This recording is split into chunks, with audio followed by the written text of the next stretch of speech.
Hola, ¿cómo están? Nuestros saludos desde el canal de televisión de la Universidad de Playa Ancha en un nuevo capítulo de Conversaciones en la UPLA. Una vez más, insistiendo en un tema que nos parece fundamental pensar desde las universidades: democracia, educación pública y el actual contexto histórico, político y económico que vive nuestro continente.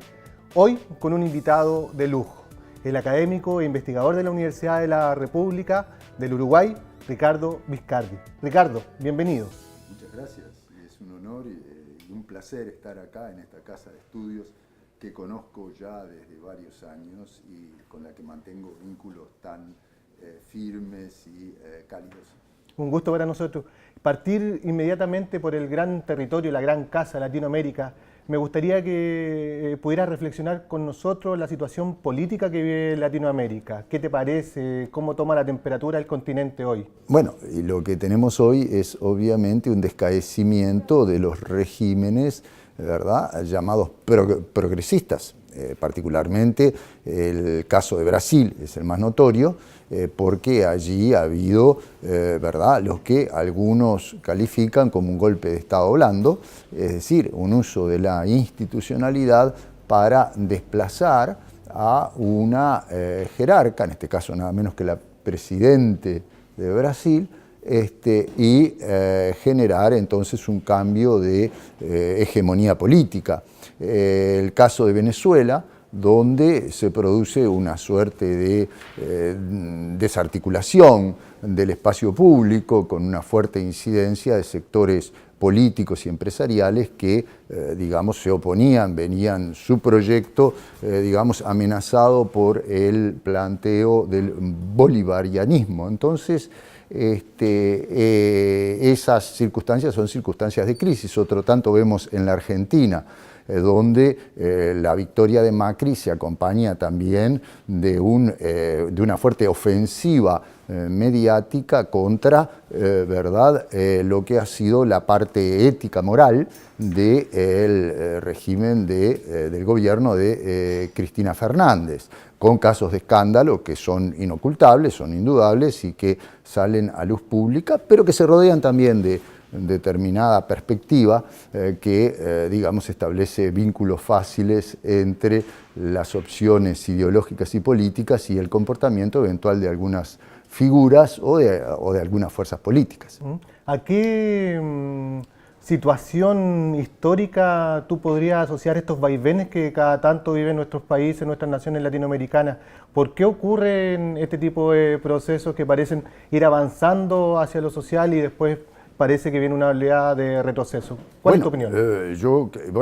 Básicamente lo que tenemos es las estrategias posibilistas seguidas por determinadas fuerzas políticas del continente que de alguna manera hacen una asociación rápida, fácil y quizás sin fundamento entre las reivindicaciones de un pasado histórico, digamos el de una unidad popular en Chile, o lo que fue la lucha del Frente Amplio en el Uruguay, ni que hablar de determinado sesgo izquierdista que gana el peronismo en los años 60, ¿verdad?, en una configuración argentina compleja, porque está marcada por un populismo de base muy fuerte, pero nosotros, después de Laclau, tenemos otra idea sobre el populismo y sus derivas, que es menos satánica, digamos, que la del pasado.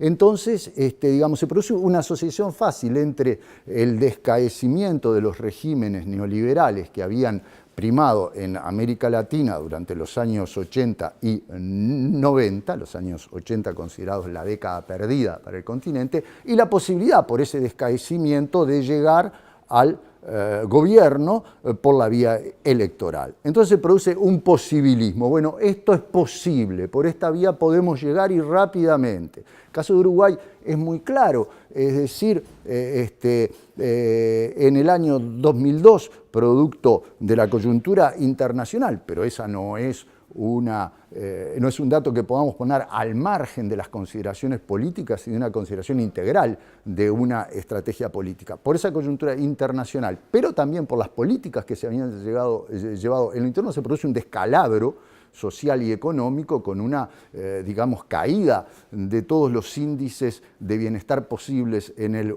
Uruguay. Y en ese contexto se generan las condiciones más favorables para el triunfo de una fuerza progresista, justamente, la característica de todos estos regímenes es el progresismo, ¿verdad? La concertación en Chile, la versión peronista bajo el kirchnerismo, ni que hablar el PT en el Brasil. Entonces se produce un posibilismo, podemos llegar al gobierno y por esa vía podemos, ¿verdad?, transformar las condiciones de juego del sistema político y, como tú decías, favorecer las reivindicaciones sociales que históricamente están postergadas.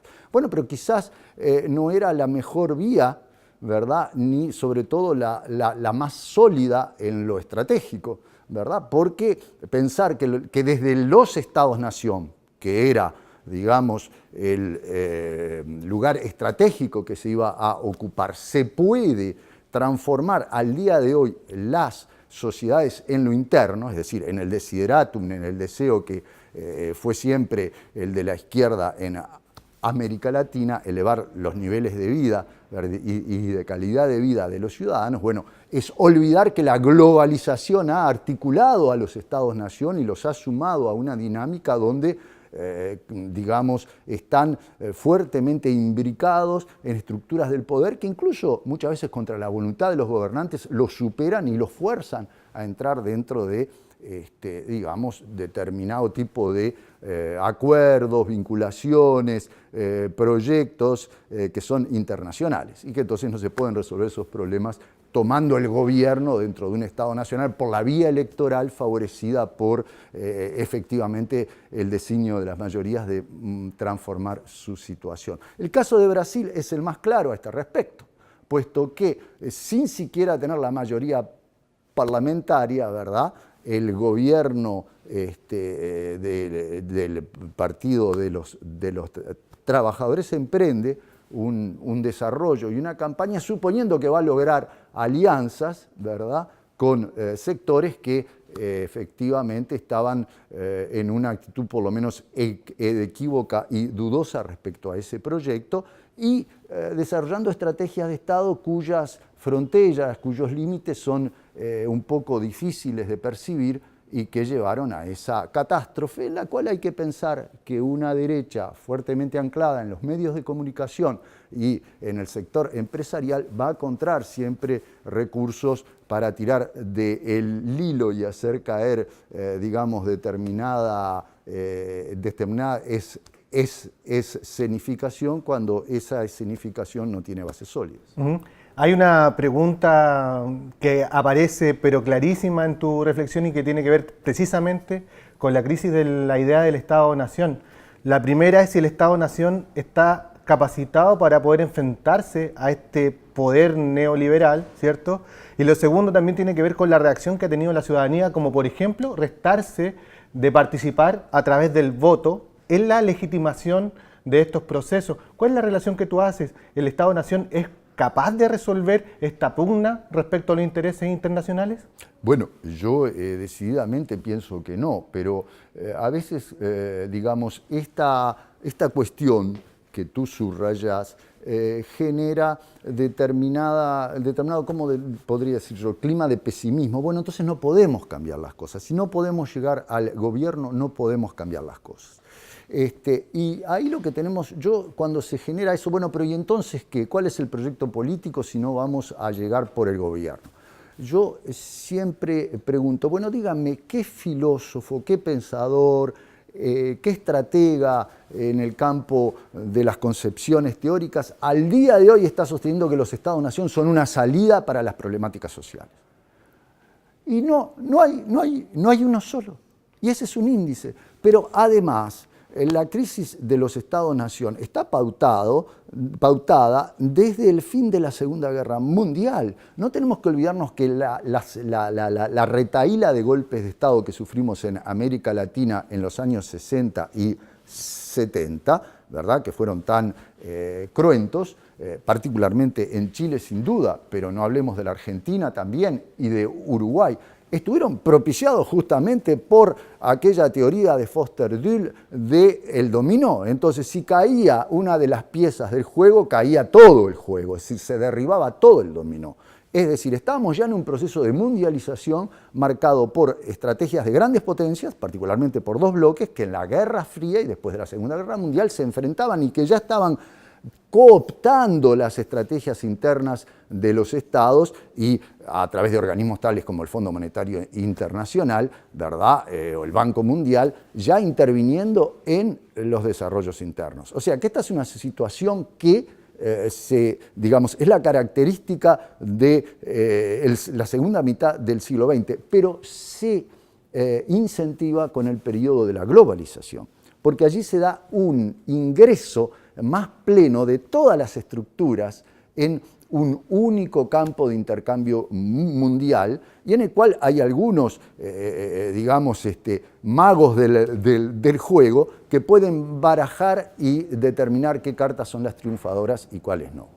Ejemplos de globalización son todas aquellas crisis que se produjeron por procesos financieros, ¿verdad? Donde la caída o la suba de una bolsa de un país dado, como el caso de Indonesia, ¿verdad? En su momento, que se desploma la economía en Indonesia, genera una retirada, una corrida de capitales. Pero ¿qué pasa? No son como aquellas corridas de los años 30, donde la gente iba al banco, golpeaba en la ventanilla y decía, no, deme en metálico el valor de la moneda que yo tengo. No, son crisis que se producen por retiro y, digamos, corrimiento de inversiones por el sistema telemático internacional. Entonces, acá lo que tenemos que entender es que la integración es una integración global porque es una integración tecnológica y es una integración en la tecnología porque está dominada por las tecnologías de la información y de la comunicación. Ese punto es un punto absolutamente clave y incide en todos los planos. Si nosotros vemos todas estas estrategias de las derechas políticas en América Latina, tanto en Venezuela como en Argentina como en Brasil, ¿cuál es el vector que, digamos, potencia y lidera esa ofensiva? Bueno, son los medios de comunicación. La derecha en América Latina es sobre todo el dominio de determinados sectores estratégicos de la comunicación y ahí se concentra. Ricardo, aparecen por supuesto en tu reflexión también la reacción que han tenido los movimientos sociales, muy presente en la realidad también chilena a partir del año 2006, principalmente impulsado por los estudiantes, el 2011 con un proceso que se conoció también en todo el mundo y que también está vinculada a tu visita a propósito de la publicación de la revista Otras Modernidades de la Universidad de Milán en conjunto con la Universidad de Playa Ancha en un número especial precisamente dedicado a los nuevos movimientos sociales. Quiero compartir con ustedes, ¿cierto?, la presentación y el sentido de esta revista y después continuamos en este interesante diálogo con Ricardo.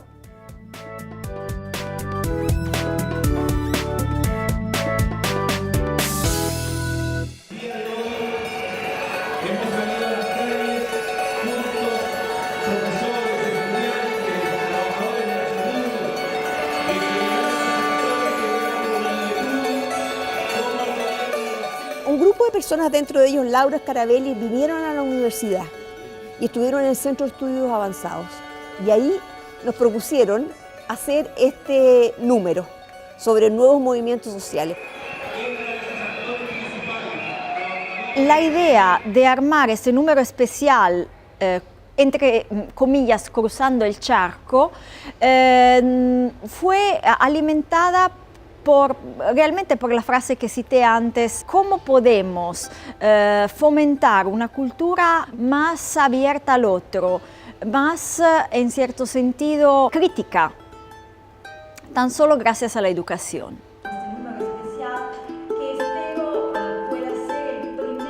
Fue una manera como para enfocar un tema aquí muy contundente, pero que está teniendo repercusiones a nivel global.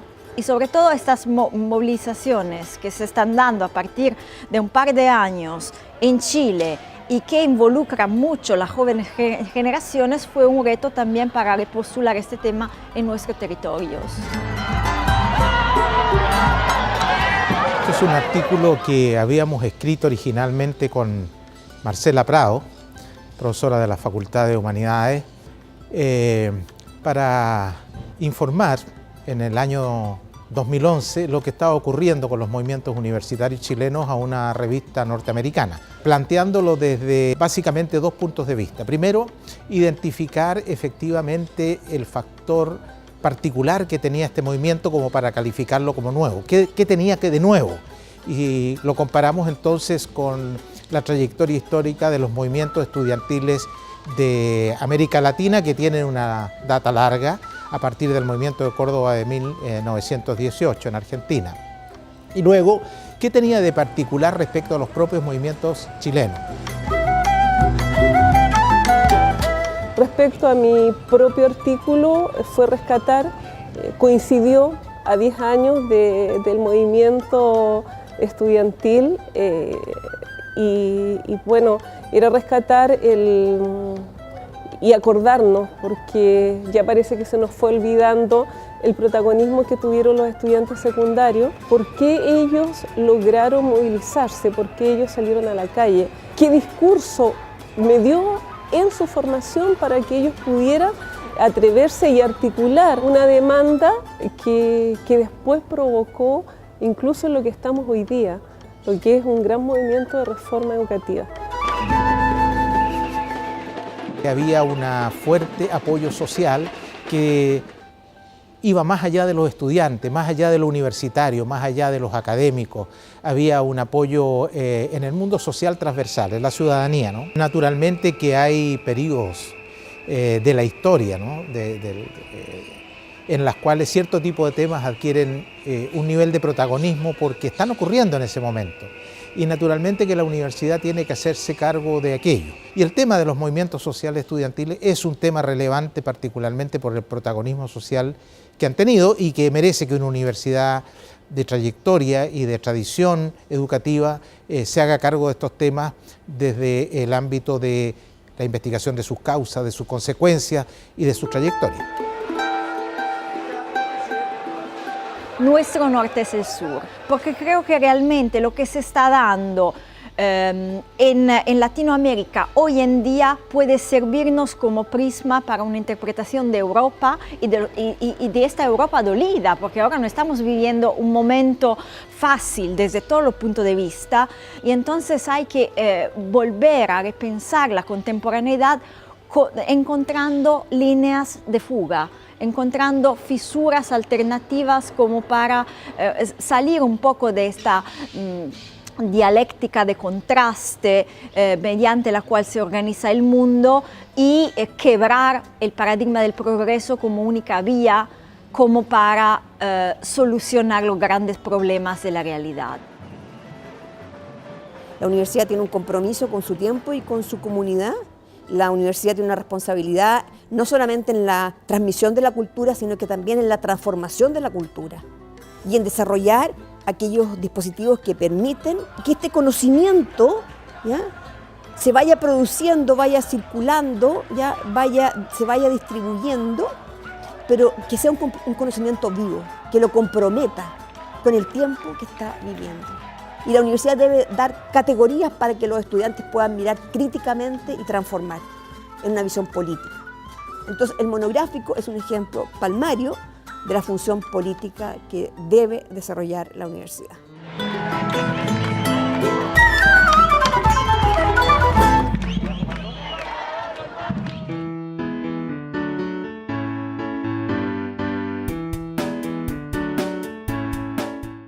Ricardo, continuando con nuestra conversación, también aparece, bueno, tú lo mencionabas, el poder de los medios de comunicación muy patente en la realidad chilena, con una concentración terrible de lo que son los medios precisamente en el área de televisión, de la radio y de la prensa escrita.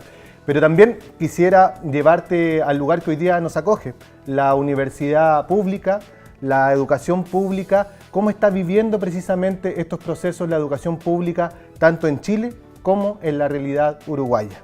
Bueno, En Chile, tú lo has dicho, tenemos desde el 2006 movimientos estudiantiles que ocupan la primera escena de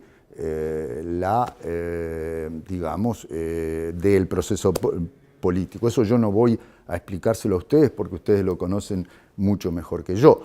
Es evidente que lo que sí se da allí en relación a tu pregunta es que surge frente al sistema político un interlocutor y un protagonista que, digamos así, es un convidado de piedra, en el sentido que no forma desde el punto de vista institucional parte del sistema político. Es decir, es un movimiento social, es el movimiento de los estudiantes que está, en el caso de Chile, de una manera notoria, reflejando un sentir profundo de la sociedad, porque toda la sociedad está imbricada en la problemática de sus hijos, ¿verdad? Y si entonces eso, digamos, la problemática financiera, del financiamiento de la educación perfora y pone en riesgo las economías familiares, entonces es todo el conjunto social que está involucrado. Ese es un elemento absolutamente clave.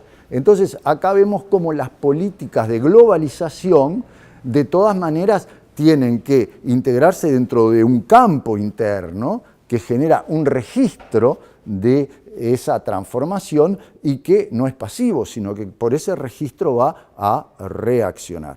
Entonces, en el caso de Uruguay lo que tenemos es que ha habido una defensa histórica importante de la educación pública porque las familias y la población en su conjunto conoce que el destino de sus hijos, ¿verdad?, para las grandes mayorías, está vinculado a las condiciones de gratuidad de la educación. Y, por ejemplo, cuando en el año, estamos hablando ya del año 93, hubo en el gobierno de Lacalle, ¿verdad?, del Partido Nacional, que tenía una orientación económica claramente neoliberal, un proyecto de arancelización de la educación, hubo una reacción mayoritaria en contra de ese proyecto, una movilización social muy fuerte y ese proyecto finalmente fracasó, ¿verdad?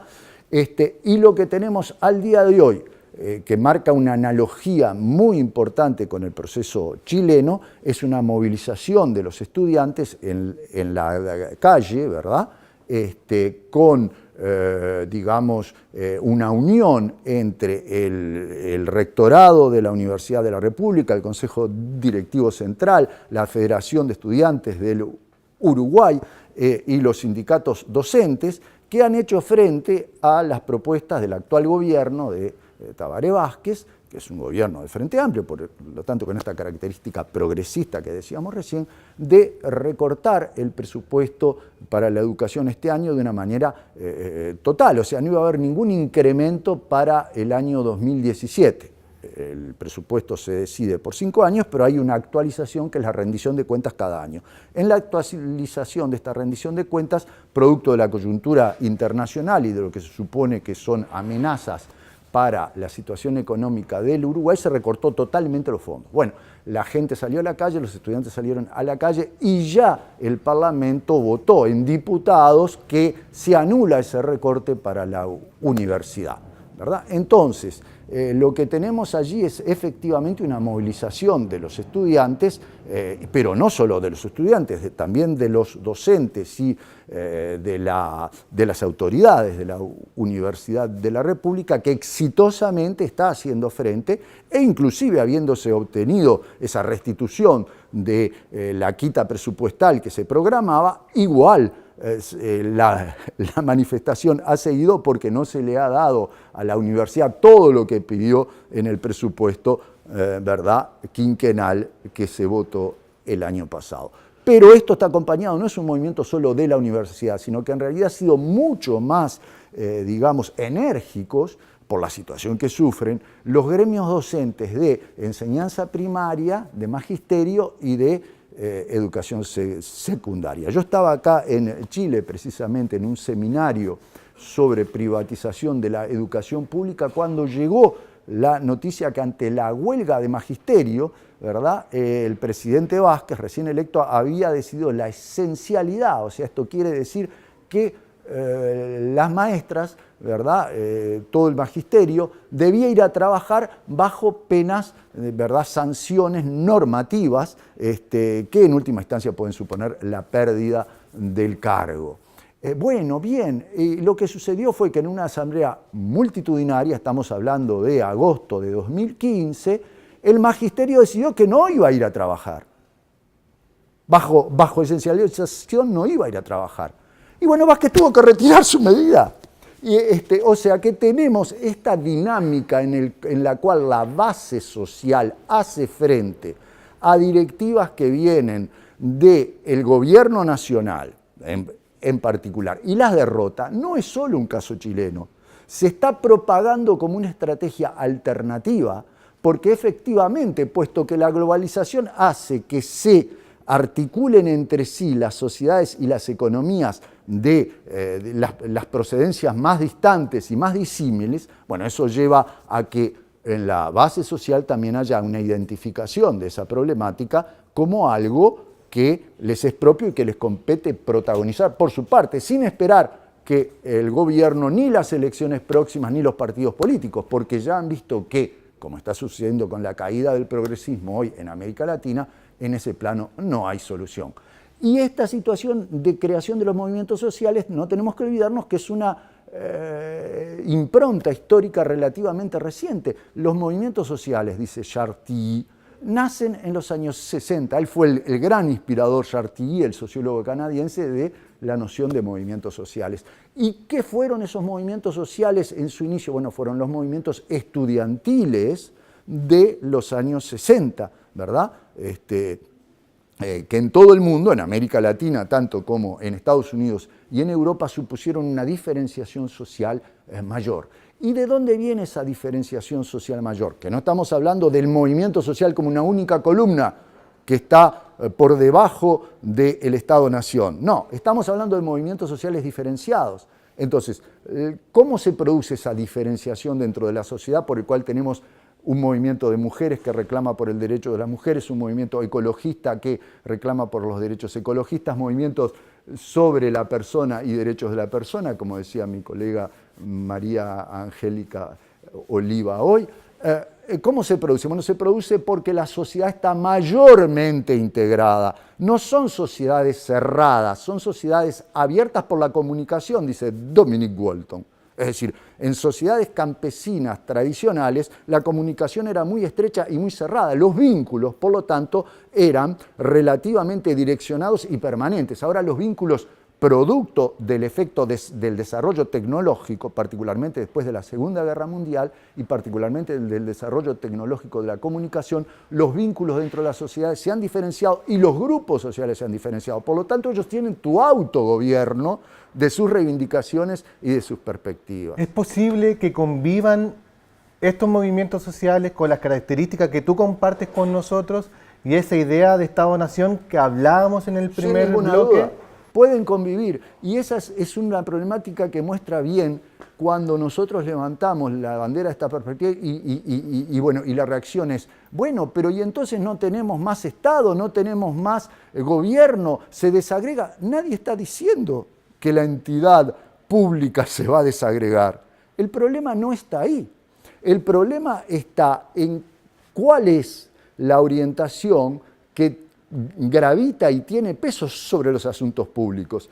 Es decir, esa idea de que el Estado-Nación depende de un núcleo central que ejerce la soberanía, es como dice Derrida, y lo han dicho otros filósofos, es una secularización de la idea teológica. La idea de soberanía es una idea teológica, es decir, es la idea de que un ser soberano que por sí y ante sí es capaz de establecer el orden de los sucesos. La modernidad lo que ha hecho es secularizar, es decir, traer hacia el pueblo esa idea de una, de una determinación ante sí y por sí de del orden social, ¿verdad? Del orden como tal. Entonces, se supone que en la noción de representación nosotros delegamos en un gobierno cada 5, cada 4 años, ¿verdad?, la gestión de esa soberanía que en realidad reposa en el pueblo. Ahora, ¿qué sucede? Lo que sucede es que si la tecnología permite, ¿verdad?, la interacción más plena dentro de una comunidad y de una comunidad con otras, que también sucede en el plano internacional. Vemos que los movimientos sociales, las universidades y los movimientos estudiantiles tienen su sinergia y su vinculación también en lo internacional. Bueno, entonces lo que pasa es que va a haber un plano de incidencia mayor de la base social y de la movilización social sobre el gobierno de los asuntos públicos. Nadie está hablando de borrar los gobiernos, borrar las administraciones, por lo menos desde mi punto de vista, no eso es lo que yo estoy planteando. Estamos planteando que haya por parte de las autoridades públicas una escucha mayor. Y yo creo que en el caso de Uruguay hay un nivel micrométrico, no puedo hablar de Chile, supongo que lo habrá también, pero no conozco tan de cerca. Está sucediendo esto. El presidente instala la esencialidad y cuando ve que verdaderamente la gente no iba a ir a trabajar, la retira. ¿Y qué pasó? Y bueno, no pasó nada. Y sigue siendo soberano, supuestamente con delegación de soberanía, pero dio un paso atrás. Iba a transformar el baremo, las franjas impositivas. Había una propuesta de que el IRPF, o sea, el tributo a la renta personal, comenzara entre los 30 y los 50.000 pesos uruguayos, ya había, por mes ya había un baremo. El caso es que ninguna familia tipo puede vivir sin una canasta básica de 46.000 pesos y un poco más también. Entonces, ¿qué pasa? Que el movimiento sindical, apoyado por el coro de la opinión pública, dijo, no, nosotros queremos hablar con el presidente, queremos tener una entrevista. Tuvieron una entrevista con el presidente y el gobierno cambió su proyecto, porque efectivamente era un proyecto que no podía pasar. Entonces tenemos que, otro caso muy claro fue el TLC con Estados Unidos. Viene de visita Bush, esto fue durante el primer gobierno Vázquez, y Bush le propone a Vázquez, George Bush, hacer un tratado de libre comercio con Estados Unidos. Imagínense, Uruguay, 3 millones de habitantes, ¿verdad? Haciendo un tratado de libre comercio con Estados Unidos. Bueno, lo que va a pasar es que la industria nacional, toda la empresa nacional va a ser subsumida, va a ahogarse dentro de un mar de una fuerza empresarial extraordinaria. Bueno, y se produce una movilización de intelectuales, se produce una movilización, por supuesto, de los gremios, se produce una movilización de la opinión pública, y Vázquez, que había dicho, bueno, hay trenes que pasan una única vez, había dicho, vamos a tener que tomar ese tren, ¿verdad? Es lo que uno entiende si uno le dice, hay trenes que pasan una única vez, respecto a la propuesta de TLC con Estados Unidos, y la tuvo que retirar. No puedo terminar esta conversación sin hacerte la pregunta de la casa, digamos. ¿Qué se espera de las comunidades universitarias en el actual contexto latinoamericano? ¿Cuál debiese ser el ejercicio que definiera a la universidad pública en este contexto que tú también has descrito?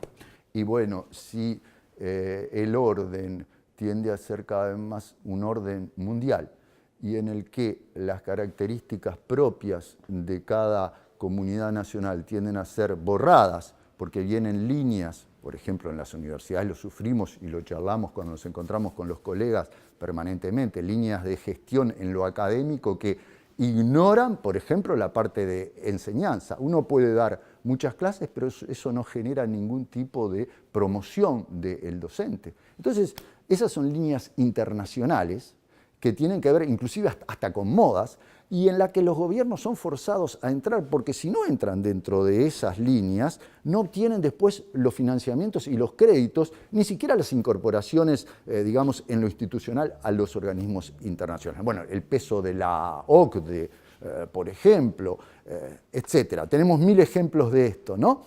Entonces, ¿qué pasa? Las universidades van a ir al centro del escenario público para defender la organicidad interna de los países. Y puede parecer un poco raro, pero las universidades tienen que cumplir ese rol, y es el rol que han cumplido desde que se crearon.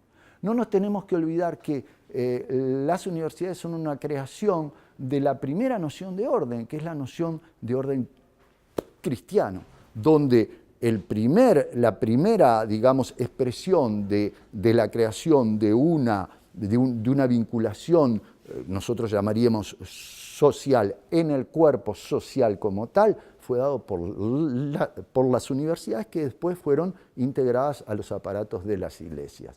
Pero no en vano nosotros tenemos en las universidades un sentido de democracia ¿verdad? En el cual los tres órdenes, en el caso del Uruguay, los tres órdenes, estudiantes, egresados y docentes, cogobiernan la Universidad de la República, en nuestro caso, pero es la tradición del conjunto de las universidades y de todas las que yo conozco que sea así.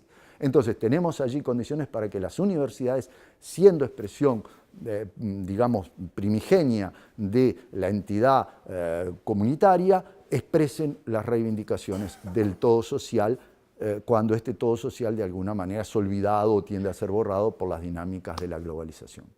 Muy bien, Ricardo. Quiero agradecerte porque nos permites enriquecer el camino que estamos siguiendo en la Universidad Pública Chilena, muy hermanada también, por supuesto, con la Universidad Argentina, con la Universidad Brasileña, con la Universidad Uruguaya y todas las universidades del gran continente, el continente latinoamericano, y ese sentido de programas como este Conversación en la UPLA. A ustedes los invitamos a seguirnos a través de www.uplatv.cl. Los esperamos. Muchas gracias. Muchas gracias.